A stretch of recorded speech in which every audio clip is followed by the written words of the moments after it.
네, 말씀 보겠습니다. 오늘 말씀은 마태복음 23장 8절입니다. 제가 조그마한 성경 드렸죠? 거기 신약 성경이 있습니다. 오늘 화면이 안 나와서 찾아보시면 되겠습니다. 마태복음 23장 8절 말씀 한 절입니다. 왜 상로가 없어? 한글도 있다. 한글도 있다. 걱정하지 마.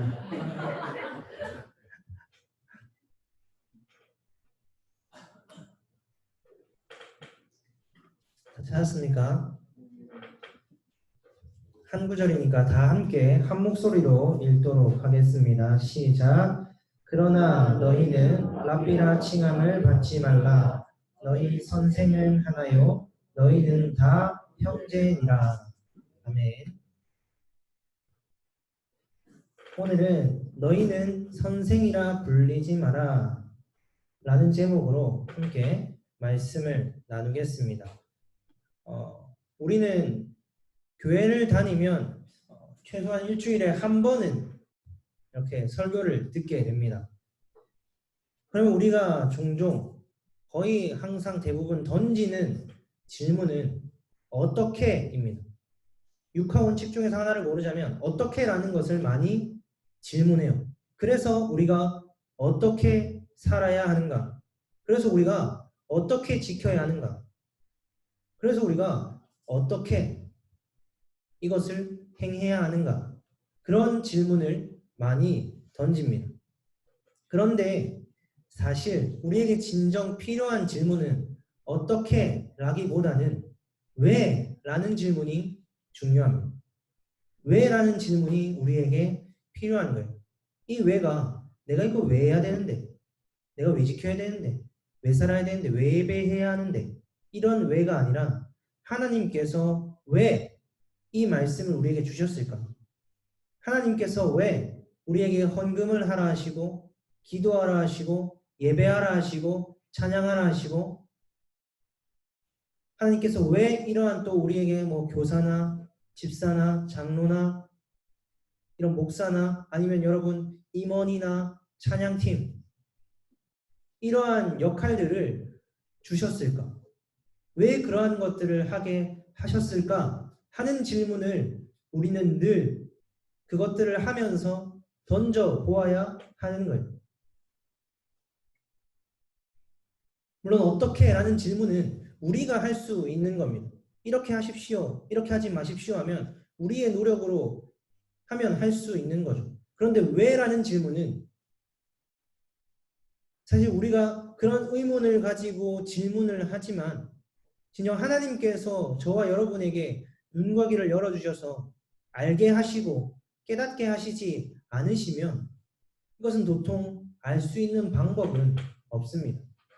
그럼에도 우리가 늘 말씀을 마주할 때 그리고 여러분의 매일의 삶의 그 한순간순간들, 그 상황들 그리고 내 앞에 직면하는 그 문제들 그것들을 바라보면서 이것을 왜 우리에게 주셨고 왜 지키게 하셨을까?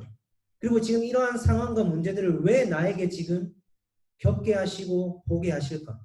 하는 것들을 늘 고민해보고 질문해 보았으면 좋겠습니다. 그리고 부디 그러한 질문과 그런 실험들을 통해서 하나님께서 그 가운데 헤매고 있는 우리를 그것들이 그 모든 것들이 가리키는 하나의 실체 그리고 하나의 목적지이신 그 예수 그리스도에게로 향하게 하시기를 그곳으로 우리를 끊임없이 인도해 가시기를 간절히 바랍니다. 오늘 본문에서도 예수님께서 무리와 제자들에게 한 가지를 너희는 이거 하지 마라 라고 명령을 하십니다. 그것이 너희는 랍비라 칭함을 받지 말라 라는 거죠. 쉽게 말하면 너희는 선생이라고 불리지 마라 고 지금 예수님께서 명령하고 계시는 거예요. 그럼 왜 예수님께서는 우리에게 그리고 여기에 무리와 제자들에게 선생이라고 불리지 말라고 하셨을까 하는 겁니다. 이와 비슷하게 야고보서 3장 1절과 2절을 가도 이렇게 기록합니다. 선생이 많이 되지 말라. 우리가 다 실수가 많으니. 야고보서 3장에서도 너희는 선생이 많이 되지 말라고 권면하고 있는 거예요. 야고보서 저자가. 그 이유가 무엇인가? 우리가 다 실수가 많기 때문이다. 라고 이야기하는 거죠. 근데 바로 뒤에 만일 말에 실수가 없는 자라면 곧 온전한 사람이라 라고 이야기하고 있어요. 즉 여기서 말하는 우리가 많은 실수, 그것은 말에 대한 실수인 거예요. 야고보서 저자가 이 야고보서를 받는 사람들에게 너희는 선생이 많이 되지 마 라고 하는 이유는 우리가 말에 실수가 많기 때문입니다.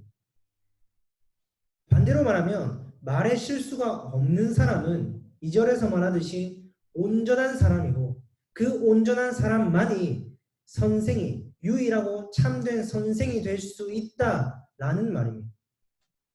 그럼 우리는 모두가 살아가면서 말의 실수가 정말 많습니다. 사람들에게 상처를 주기도 하고 친구들에게 상처를 주기도 하고 내가 의도하지는 않았는데도 상처를 주기도 하는 그러한 말의 실수가 많은 것이 우리란 말입니다. 그러면 우리는 사실 가르치는 자가 아니라 가르침 받아야 하는 자들입니다. 우리는 선생이 되어야 하는 자가 아니라 모두 학생이 되어야 하는 자들인 거예요. 그리고 오직 말의 실수가 없으신 그리고 온전한 사람이자 온전한 하나님 되시는 그 예수님만이 우리의 유일한 선생 되시는 거예요. 그래서 오늘 본문에서도 그 뒷부분에서 이렇게 말하죠. 너희 선생은 하나요. 너희는 다 형제다. 우리의 선생은 오직 한 분뿐이라고 지금 말씀하고 계시는 거예요.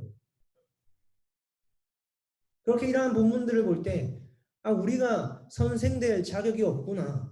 교사 될 자격이 없구나. 그리고 여기서 선생과 교사는 단순히 가장 대표적으로는 저와 여기 계신 선생님들이지만 이들의 역할이 하나님의 말씀을 가르치고 전하는 자들이란 말이에요. 그러면은 여러분에게도 여러분의 삶 가운데에서 예수님을 알지 못하는 사람들에게 이것을 전하는 자리에 선다면 여러분 역시 가르치는 자의 자리에 서 있는 것과 마찬가지인 겁니다. 그런데 오늘 본문에서도 그리고 야고보에서도 보듯이 우리는 그 가르치는 자, 선생의 자격이 없단 말이죠. 그리고 우리의 유일한 선생님은 한 분뿐이란 말이죠. 그런데 중요한 건 그렇게 우리는 자격이 없는데도 교사의 자리에 세워집니다. 자격이 없는 우리에게 그 가르치는 자리에 세워지는 거예요. 임원과 찬양팀으로 교사와 사역자로 여러 모습 가운데 우리가 끊임없이 세워지는 거예요. 그럼 이 앞에서도 우리는 질문을 던져 보아야 하는 거예요. 나는 자격이 없는데 왜 나에게 이러한 직분을 맡기셨을까? 왜 나는 자격이 없는데 이런 역할을 임원을, 찬양팀을, 사역자를, 교사를 나에게 하나님께서 맡기셨을까? 그 이유와 목적이 뭘까? 하는 것을 우리는 생각해 보아야 합니다. 하나님께서 우리에게 그러한 역할들을 맡기신 이유는 우리가 열심히 지켜내고 행해서 어떤 업적을 이루어 보라는 것이 아닙니다. 어떤 우리가 보기에 훌륭하고 위대한 결과물을 내어놓으라고 이것을 맡기신 것이 아니에요.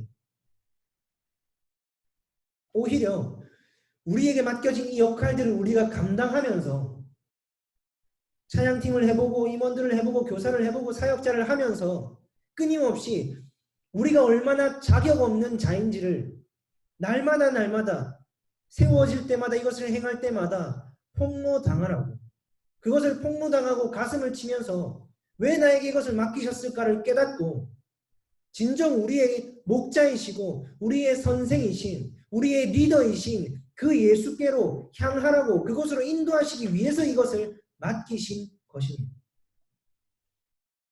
구약에서 보아도 구약의 대표적인 세 가지 역할이 있죠. 왕과 제사장과 선지자. 그들의 역할은 그들의 업적은, 그들의 목적은 그들 자신이 어떻게든 완벽한 왕, 완벽한 제사장, 완벽한 선지자가 되는 것이 아닙니다. 왕들은 배교하고 제사장들도 배교하고 선지자들도 매수당해서 엉망진창으로 가는 거예요. 그렇게 사람들이 보면서 저자는 진정한 왕이 아니구나. 저자는 가짜구나. 저 제사장은, 저 선지자는 저렇게 연약하게 넘어지고 진짜가 아니고 가짜구나. 그것을 끊임없이 구약의 모든 왕과 제사장과 선지자들 통해서 폭로시키시는 거예요. 그리고 비로소 그들을 바라보는 그 백성들로 하여금, 그리고 이 말씀을 마주하는 우리로 하여금, 아, 우리의 진짜 왕이요 선지자요 제사장은 따로 있구나. 우리는 그분이 필요하구나. 반드시 그분이 우리에게 오셔야 하는 거구나. 그것을 소망하게 만들기 위해서 구약의 그 왕과 제사장과 선지자를 세우신 거예요. 그 유일한 왕과 유일한 제사장과 유일한 선지자이신 예수께로 향하게 하기 위해서, 그리고 그를 기다리고 기대하게 만들기 위해서 오늘날 우리에게 이러한 역할들을 맡기신 이유도 그러한 것입니다. 흔히 한국 교회에서는 사역자들을 목자라고 표현을 합니다. 그런데 여러분, 사역자를 보면서 아, 저분이 진짜 선한 목자시구나 로 가면 안 됩니다. 저에 대해서는 그렇게 생각할 분이 별로 없으리라 생각을 하지만 여러분, 사역자를 보시면서 저분 정말 대단하시다, 뭐 겸손하시다, 저분이 진정한 우리의 목자시다, 선한 목자시다, 거기로 가면 안 된다고. 그들을 보면서 여러분, 목사를 믿으면 반드시 실망하게 되어 있습니다. 왜요? 우리 이 목사도, 세워진 목사, 사역자도 연약한 인간이기 때문이에요. 여러분이 믿어야 하는 것, 제가 믿어야 하는 건 세워진 눈에 보이는 목자가 아니라 진정 우리의 유일한 선한 목자를 믿어야죠. 저를 보면서, 사역자들을 보면서 저들은 연약하구나, 저들은 진짜 목자가 아니구나, 선한 목자가 아니구나, 그것들을 폭로당하고 저도 그걸 폭로당하면서 저와 여러분은 오직 우리의 유일한 목자 대신 우리의 유일한 선한 목자이신 예수 그리스도께로 향해야 한다고. 그래서 우리에게 예수가 필요하고, 그래서 우리에게 오직 예수만이 우리에게 선한 목자고 유일한 목자고, 그것을 깨달으셔야 해요. 우리에게 교사를 맡기시고 여러분에게 전하는 그러한 것들을 맡기실 때 그것의 목적도 그것입니다. 그것을 맡기신 이유도 그것이라고. 우리가 얼마나 가르칠 자격이 없는가, 나에게 전할 자격이 없는가, 그리고 진짜 우리를 가르치는 자이신, 우리의 유일한 선생이신 그 예수께로 향하게 하기 위해서, 그분께로 인도받게 하기 위해서, 그것을 깨닫고 거기로 인도받으라고 우리에게 교사를, 임원을, 찬양팀을, 전하는 자리를 맡기시는 거예요. 그때 비로소 그 예수에게 인도될 때 비로소, 그 예수가 보여질 때 비로소 내 문제와 아무 상관없는 예수, 내 삶과 아무 상관없고 나에게 아무 영향 없는 예수, 그 예수가 아니라 진짜 우리의 소망이며 힘과 위로와 기쁨과 만족 대신, 그리고 우리의 유일한 선생과 목자 대신 그 예수로 우리에게 다가오고 경험되어지는 거예요. 진짜 이 말씀이 우리에게 들려지고 깨달아질 때 그 삶은 반드시 아플 겁니다. 차라리 들리기 전이 편할 거예요. 그냥 우리에게 집중하면서 어떻게 라는 질문만 던지면서 우리에게 집중하면서 그냥 그렇게 열심히 살면 되거든요. 그런데 왜 라는 질문이 진짜 던져지는 순간, 그리고 그 말씀이 우리에게 보여지고 들려지는 순간 그 이후로 하나님이 우리를 인도하시는 삶은 아프고 고통스러울 겁니다. 그 말씀이 양날의 검이 되어 우리의 심령과 골수를 다 찔러 쪼갤 거거든요. 그럼에도 불구하고 그곳에 생명이 있고 거기에 위로가 있습니다. 그러니 부디 하나님께서 저와 여러분의 눈과 귀를 열어주셨으면 좋겠습니다. 그리고 그 하나님의 말씀이신 예수 그리스도가 우리에게 보여지고 들려지고 깨달아지게 하시길, 예수가 왜 우리에게 복음인지, 예수가 우리와 무슨 상관인지 깨닫게 하시기를, 삶으로 경험하게 하시기를 간절히 바라고 소망합니다. 그리고 예수님께서 이렇게 말씀하십니다. 11절에서 너희 중에 큰 자는 너희를 섬기는 자가 되어야 하리라. 오늘 우리가 교사만 봤는데 앞에 3명이 나옵니다. 교사, 아버지, 지도자. 이 3명은 모두 큰 자라는 거예요. 그리고 큰 자는 섬기는 자다라고 예수님께서 말씀하십니다. 그럼 우리는 여기까지만 딱 들으면 섣불리 세상에서 말하는 일반적인 그 섬김이라는 단어를 가져와서 해석하고 적용합니다. 그러한 방법들을 쭉 나열해서 제시하는 거예요. 그냥 식당 봉사, 차량 봉사, 뭐 이렇게 교사로 섬기는 거, 임원 찬양팀으로 섬기는 거, 어떻게 섬기는 거, 이러한 섬김들을 쭉 나열해서 제시하는 거예요. 성경에서 말하는 섬김은 그게 아닙니다. 세상에서도 말할 수 있고 세상에서도 훨씬 더 잘할 수 있는, 교회 밖의 사람들도 보고 해석하고 적용할 수 있는 정도의 그런 섬김이 아닙니다. 그럼 성경에서 말하는 섬김은 무엇인가? 마태복음 20장 28절에 보면 이렇게 말해요. 예수님께서 인자가 온 것은 섬김을 받으려 함이 아니라 도리어 섬기려 하고 자기 목숨을 많은 사람의 대속물로 주려 함이니라. 예수님께서 지금 섬김에 대해 설명하시면서 뭐라고 하냐면 자기 목숨을 많은 사람의 대속물로 주는 것, 그것이 성경에서 말하는 섬김이다라고 말씀하시는 거예요. 그럼 지금 성경에서 말하는 섬김은 무엇이냐면 예수 그리스도의 십자가입니다. 성경에서 말하는 섬김은 예수 그리스도의 십자가 위에서 완성되는 단어란 말입니다. 그런데 우리는 자꾸 그 앞에서 우리의 어떠함, 우리의 노력, 우리의 행위, 우리의 모습을 계속해서 내어놓는 거예요. 그런 우리의 모습 때문에 예수께서 십자가에 못 박혀 죽으셨는데도 그 앞에서 또다시 우리는 그것을 내어놓고 있는 거예요. 그것이 성경에서 말하는 섬김이 아니란 말이에요. 성경에서 말하는 섬김은 마땅히 죽어야 하는 우리 때문에, 끝까지 죄밖에 내어놓을 수 없는 우리 때문에 예수 그리스도께서 자기의 목숨을 우리를 위하여 대속물로 자기의 목숨을 내어주심으로 말미암아 우리의 죄를 해결하여 주시고 용서하여 주심,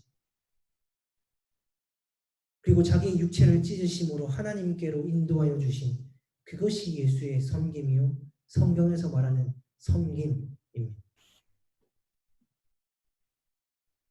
또 만일 이 예수 그리스도의 섬김이, 이 예수 그리스도가 우리의 삶으로 경험되고 진정 이 예수를 믿고 이 예수를 바라보며 살아가는 우리의 모습이라면 우리는 교회 안에서 죽은 자로 있을 겁니다. 시퍼렇게 살아있는 자가 아니라 죽은 자로 있을 거예요. 왜냐하면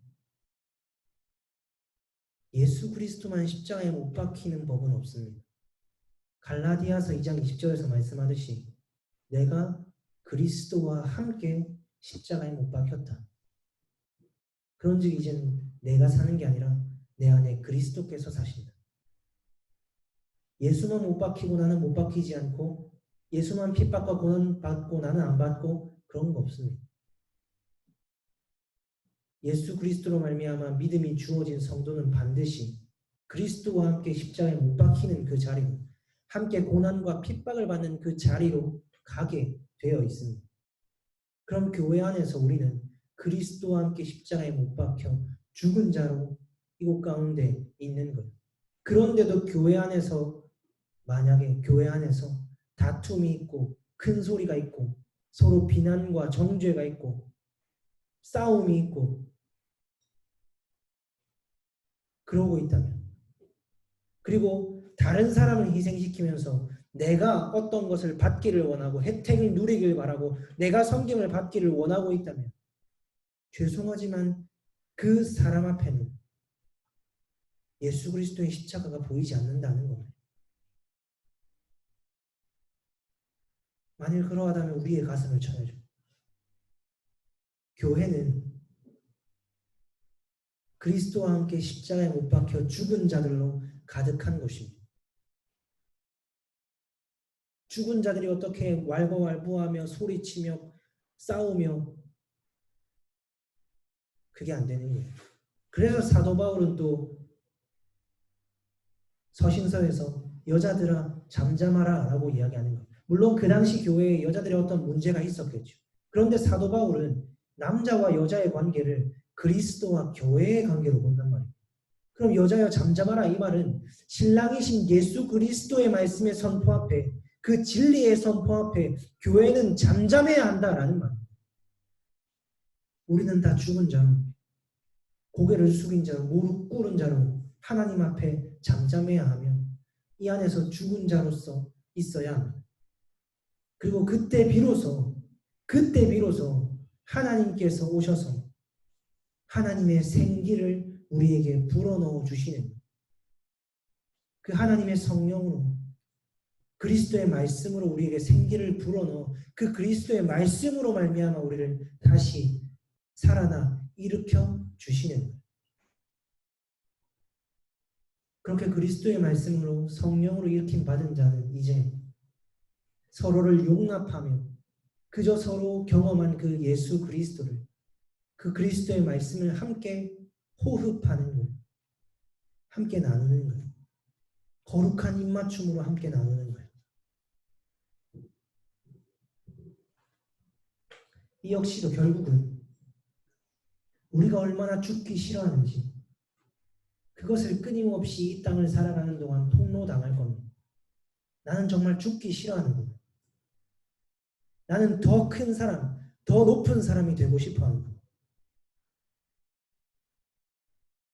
그렇게 우리는 우리를 위하여 자신을 대속물로 내어주신 예수 그리스도, 우리의 모든 죄를 품어 안으시고 십자가 위에서 죽임 당하신 그 예수 그리스도,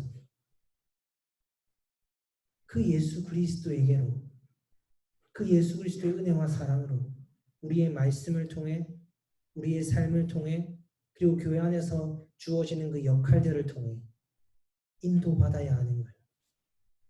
여러분 부디 하나님께서 저와 여러분의 눈과 귀를 열어주시기를 바랍니다. 부디 그리스도의 말씀이 우리에게 보여지고 나를 위해 죽으신 제 말고 나를 위해 죽으신 그 예수 그리스도의 십자가가 나에게 보여지기를 바랍니다. 그 은혜와 사랑이 나에게 경험되고 깨달아지기를 바랍니다.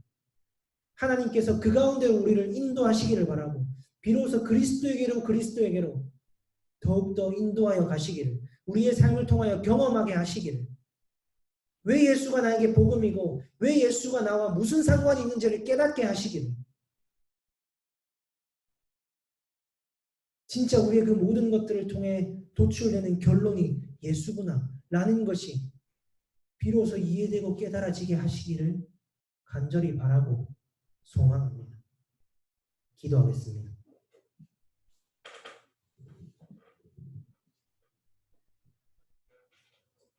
우리의 유일한 선생이신 하나님 아버지,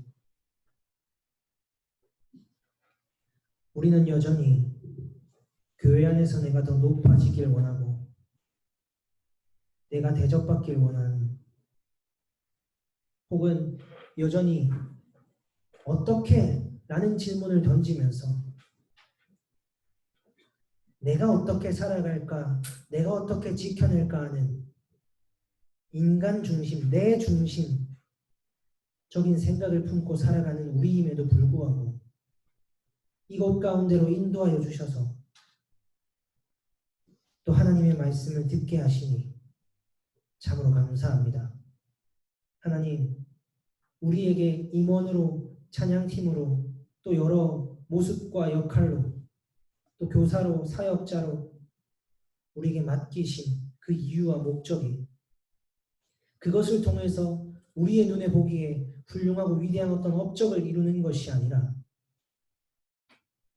그것을 통해 우리의 부족하고 연약한 모습, 그리고 우리의 죄악됨을 폭로당하는 것, 그리고 비로소 우리의 유일한 선생이시며 우리의 참된 리더이시며 우리의 선한 목자이신 예수 그리스도에게로 인도함 받는 이것이 우리에게 맡겨진 이유와 목적인 줄로 압니다. 하나님, 부디 우리 중등부의 모든 아이들과 선생님들과 저의 삶을 통하여, 마주하는 말씀을 통하여, 마주하는 상황과 문제들을 통하여, 우리에게 맡겨지는 역할들을 통하여 부디 예수 그리스도에게로 향하기를, 예수님께 인도함 받기를 간절히 바라고 소망합니다. 하나님, 우리를 그곳 가운데로 인도하여 주시옵소서. 우리의 눈과 귀를 열어주셔서 우리의 유일한 복음이신 예수 그리스도가 들려지게 하시고 보여지게 하시며 깨닫고 경험되도록 주여 은혜를 더하여 주시옵소서. 그렇게 하실 주님을 기대하며 그 주님께 모든 것을 맡겨드리며 감사합니다. 주님, 살아계신 우리 주 예수 그리스도의 이름으로 기도드립니다. 아멘.